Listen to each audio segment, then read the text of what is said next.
Hello. Hey, Brandon. Hi. Hello. How's it going? Good. How are you? I'm doing all right. You having a good day before Halloween? Yes, I am. It's a pretty spectacular day so far. Oh, It's Before I not we like the raining begin, really, so it's good. yeah, I like the Jack before we begin, Skellington thing oh, you have in the back there. Thanks. I got a skeleton there, and my friend sent me the skeleton, and then the Jack Skellington head is actually a clock, Oh, but it's cool. very mysterious. There were hands on the clock, and the hands fell off, and I cannot find them anywhere on the floor near the clock. So I don't know what happened to them. A ghost got him, I guess. before we begin, let's take a virtual selfie. Get ready to pose in three, two, one. Thank you so much. All right. Cool. So, I saw you on GalaxyCon, which was cool, and I knew beforehand that you were one of the actors on The Nightmare Before Christmas, and so is Greg Proops, and I know I remember seeing you in an episode of the British Whose Line Is It Anyway, which you did Right. with Greg Proops and Colin Mockery and Ryan Stiles, and actually wanted to ask, like, what was it like being on that show? Like, was it fun or kind of or all that? It was weird. It was tons of fun. But when you're doing it, you don't realize it. It's like one of those experiences that you have that's so surreal while you're doing it at the time because I couldn't believe I was actually there. But it's you don't have time to think about it because you're playing the games and doing the show, and it was tons of fun. I got to fly to London. I got to do the show in London. So that was a lot of fun. And B, I got to hang out in London with Greg. I've known Greg for like 30 some years. So that was a lot of fun being with him. And it just the whole experience, like being in the studio and meeting Colin and Ryan and hanging out with all the other people they were filming different episodes at the same time. So I got to hang out with Michael McShane, who was from San Francisco as well. So it was kind of like an old home week hanging out. And I had a great time. It was wonderful. Yeah, that's so cool. Yeah, I've wanted to do improv myself. I was temporarily part of one improv group. They were called the Tokens, but I ended up having to leave that because of scheduling conflicts with my actual work. I work in a casino, but I actually was able to do one show, and it was at a winery, which unfortunately has since closed down. But yeah, it actually is a lot of fun, and I kind of get what you're saying about how you don't have time to think. You only have time to just like process what they want you to do, and you do it. Right. You're kind of living in the moment because that's improv right there.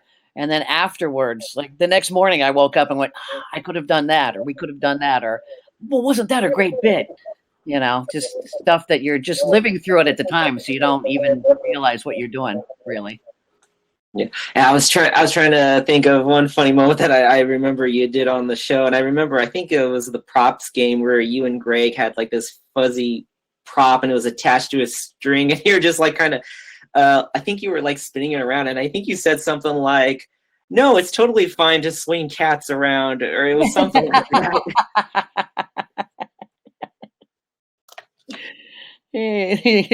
Yeah, it was fun. I've always loved doing improv with Greg. Yeah, and he's and when you were saying about that you've known him for about 30 years, I was thinking of a tweet that I think it was Brad Sherwood that did this, where he showed like an image of Greg from 1989 and showed an image of him from, it was actually from just a couple years ago, and he was talking about how Greg hardly ages, and he said something like, Greg Proops is a vampire confirmed. Yeah, he hardly changes. He never changes. He still looks the same. Yeah. Also, I like that. I think it's cool you have your hair dyed orange. Is that for Halloween? Kind of Halloween, like Glenn said during the whole thing. San Francisco Giants. I'm a huge San Francisco Giants fan, and the team colors are orange and black. So I've kind of done my hair orange for the team for a while. because we had a good year. We almost made it. But Yeah. did not quite make it to the World Series. But I like the color orange, and it's probably my favorite color.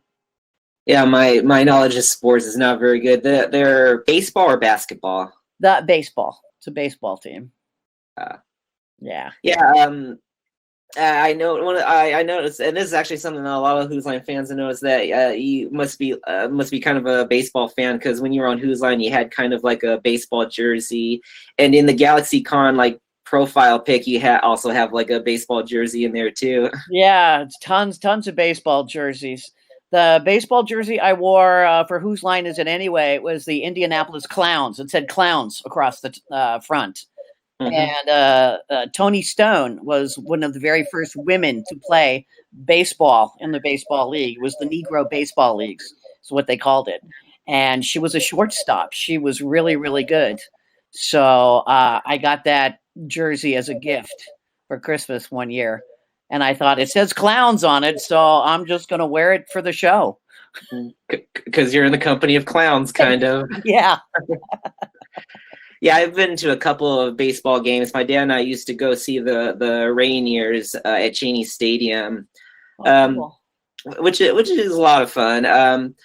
The one thing that always sticks in my mind of something that happened there was, how sometimes there's a ball that just goes in the audience and people rush to catch it. There was one ball that got hit really high up, and it went up to close to where the announcer is, where their booth is, and it bounced off the roof, went up, and the announcer actually grabbed up and caught it and just took it back in. Nice. Yeah.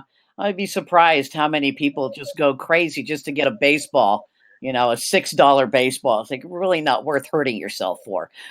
oh yeah, they fight over it. There's never been a baseball that's came close to where I'm sitting, but you watch it and everybody's just like, oh, that's mine. Yeah. It's okay. No, it's okay. I'd rather go home without any bumps or bruises. Thank you.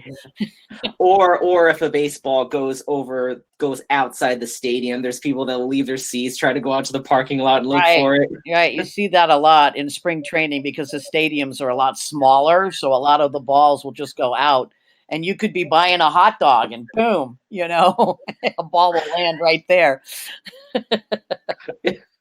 One thing I do know about baseball is that I don't get like the food there. Like sometimes it's good, sometimes it's not that great. But I don't know if you've ever seen the movie Caddyshack, but I always think of the scene where Rodney Dangerfield's at like the diner and he just says something like, "Boy, I've had better food at the ball game." I was thinking to myself, wow, that food must not be good. Really? Wow. Cool. Well, thanks, Brandon. Thanks for coming and hanging out. Oh, you're welcome. This was fun. This cool. This was fabulous. Have a great Halloween tomorrow and a really good holiday season, and stay safe out there.